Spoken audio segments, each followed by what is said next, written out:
In regards to the video topic, I just want to talk a little bit about my background. I've been in marketing for 17 plus years with a big influence in technology, primarily AI, IIoT, AR, VR.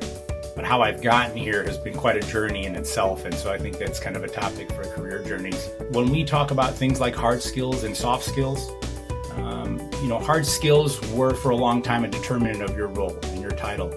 But we realize now that it's a lot more than that. Soft skills are something that hiring managers are looking for, and it's an incredible part of communication. And regardless of what your role is, regardless of your title, regardless of your college degree, regardless of educational background, certifications, and other things that are sort of benchmarks, it's really your soft skills that will help you thrive with your engagement with other people. And we see hiring managers now looking at emotional quotient, EQ, as being a big predictor of success within the workplace and how they'll adapt to the culture. And adaptability quotient, in leadership in terms of how you can overcome obstacles. And those are not things that can be taught in school. They're purely based on experience. And so the key right now is to look for experience, to gain as much experience as possible outside of the traditional route of certifications and schooling.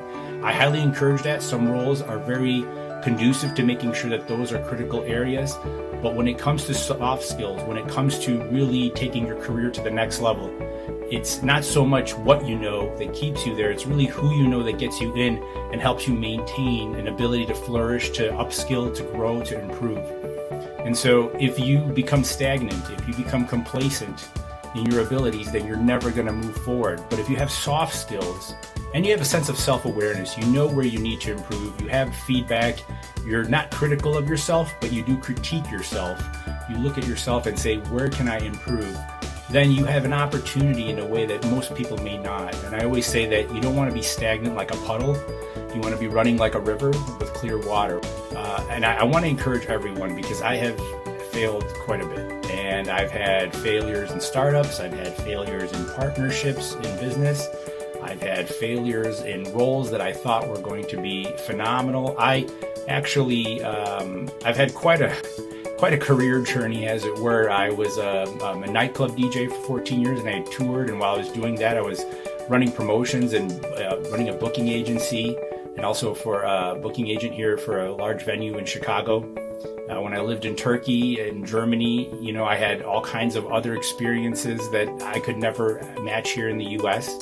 And I've lived in Miami and New York as a programmer. I was during the Y2K. I was actually programming in COBOL in New York. So it's been a variance of journeys for me, but they've all led me to here, which is marketing. And what's beautiful about marketing is it allows me to be as eclectic as I am, take all of my experiences, take my ability to understand what people are thinking, and to be able to provide them with a response that is, resonant to what they're looking for. And now I've been in marketing for 17 plus years.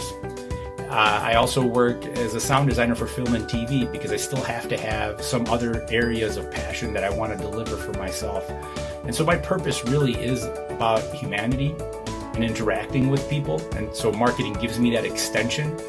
But my hard skills around, my knowledge around physics and calculus and sound design and some of the, technological things I've been involved with around AI and IIoT and AR and VR have really amalgamated into this person that I am today. And so I think we often hear that success is, first of all, success is really defined by each individual, what that looks like to them. And so I would just say, have a critical moment to think and figure out what it is you want. And I will tell you that whatever it is you want now may be completely different within 5 years.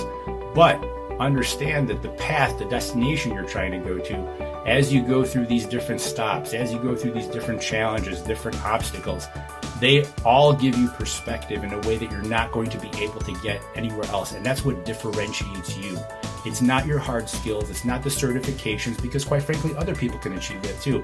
It's your specific experiences that make you unique, and how you can contribute to a company culture, or if you're an entrepreneurial, if you have an entrepreneurial spirit, how you can work with others and how you can work to collaborate together to achieve. So when it comes to soft skills, I would just say that one of the key things, besides networking and empathy, is really understanding how to collaborate. And I've taken the predictive index that defines personalities, and almost 3 times I've taken it, and each company I've worked for, I was the only collaborator. So that is a hard to find skill set apparently, and I would say that if you are a collaborative person, make sure that you shine. And if you're not a collaborative person, work to understand how a team dynamic works as it relates to your soft skill abilities, as it relates to your ability to understand people, actively listening, being present, and working with someone in a way that I always say you have 2 ears, 1 mouth, used proportionally. Whatever your journey is, and whatever it may look like, and whatever the outcome is, I think it's just completely important to embrace every facet of whatever comes your way. Learn that you can overcome essentially every obstacle, and that there's a lesson to be learned all along the way.